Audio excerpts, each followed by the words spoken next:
दोस्तों, ईरान ने 12 दिन की ही जंग में इजराइल को हिला कर रख दिया। इजराइल खुद अपने नुकसान की बात नहीं मानेगा, इसलिए एक नई रिपोर्ट में बताया गया है कि इजराइल के कितने जरूरी मिलिट्री बेस इस जंग में तबाह हो गए हैं।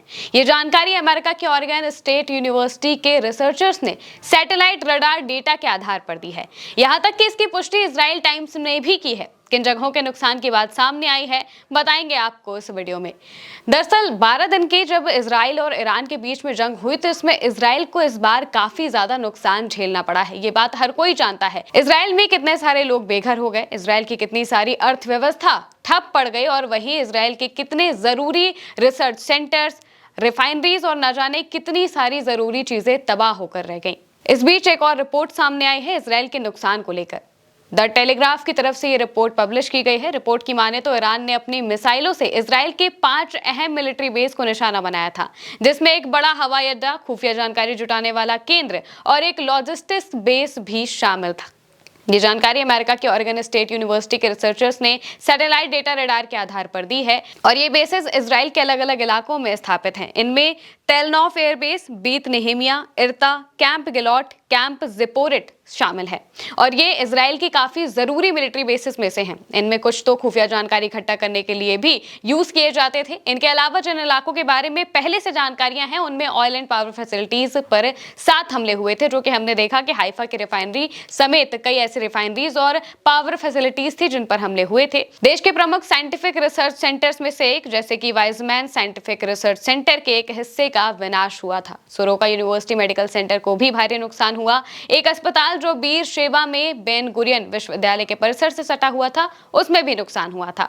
7 घनी आबादी वाले इलाकों पर हमले हुए, जिससे 15,000 से ज्यादा इजरायली बेघर हो गए। रडार डेटा की माने तो ईरान की मिसाइलों ने इजराइल के सैन्य ढांचे को भारी नुकसान पहुंचाया था। तेल अवीव, हाइफा और बीर शेबा जैसे शहरों में नागरिक और सैन्य ढांचे बुरी तरह से प्रभावित हुए थे। रिपोर्ट के मुताबिक इजराइल को इस युद्ध में करीब 12 अरब डॉलर का आर्थिक नुकसान हुआ है।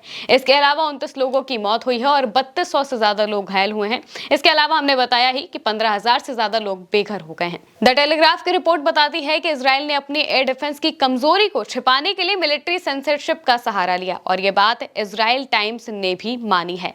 इजराइल टाइम्स की तरफ से क्या लिखा गया है वो भी हम आपको बताते हैं। इजराइल टाइम्स ने अपनी रिपोर्ट में लिखा, details of strikes on Israel defence forces bases and other sensitive locations are prevented from being published in Israel due to military censorship rules as authorities argue that they could be used by Iran to better calibrate its missiles। यानी कि Israel में जिस report के बारे में जिक्र किया गया है, जो इन मिलिट्री बेसिस का जिक्र किया गया है, उनकी जानकारी पब्लिश करने का अधिकार इजराइल में मीडिया को नहीं है, क्योंकि इसके लिए मिलिट्री सेंसरशिप का इस्तेमाल इजराइल करता है, जिसके तहत उनका ऐसा मानना होता है कि अगर वो एग्जैक्ट लोकेशन बता देंगे तो इससे ईरान अपनी मिसाइल को कैलिब्रेट करने में, यानी कि उनकी बेहतरी को मापने में बहुत ज्यादा शामिल हो जाएगा। और इजराइल टाइम की तरफ से यह भी लिखा गया है कि according to the British news outlet, targeted bases included the Tel Nof air base, the Glilot intelligence base and Zipporit armour and weapon production base. यानी कि वेपन प्रोडक्शन बेसिस के अलावा भी जो हमने आपको नाम बताए, ये वो नाम है जो इन मिलिट्री बेसिस में शामिल है, जिन पर हमले की बात अब सामने आई है सैटेलाइट डेटा के आधार पर। युद्ध के 7वें दिन तक इजराइल और अमेरिका की एयर डिफेंस सिस्टम ने ज्यादातर मिसाइलों को रोक लिया था, लेकिन 16% मिसाइलें उनके सिस्टम को भेदने में कामयाब रही थी। 13 जून को इजराइल ने ईरान के परमाणु ठिकानों और सैन्य कमांडरों और अन्य सैन्य सुविधाओं पर हमले शुरू कर दिए थे, जिसके जवाब में ईरान ने तेल अवीव और हाइफा जैसे शहरों पर मिसाइलें और ड्रोन दागे थे। इस युद्ध के बाद में अमेरिका भी शामिल हो गया था और उसने B-2 स्टेल्थ बॉम्बर से ईरान के परमाणु ठिकानों पर हमला किया था। हालांकि ईरान को बहुत ज्यादा नुकसान नहीं हुआ। अमेरिका ने ईरान से अपनी यूरेनियम डेवलपमेंट क्षमता को खत्म करने की मांग की थी, जिसे ईरान ने सिरे से ठुकरा दिया था। ईरान का कहना है कि उसका परमाणु कार्यक्रम शांतिपूर्ण उद्देश्यों के लिए है, जबकि अमेरिका और इजराइल इसे हथियार बनाने की कोशिश मानते हैं।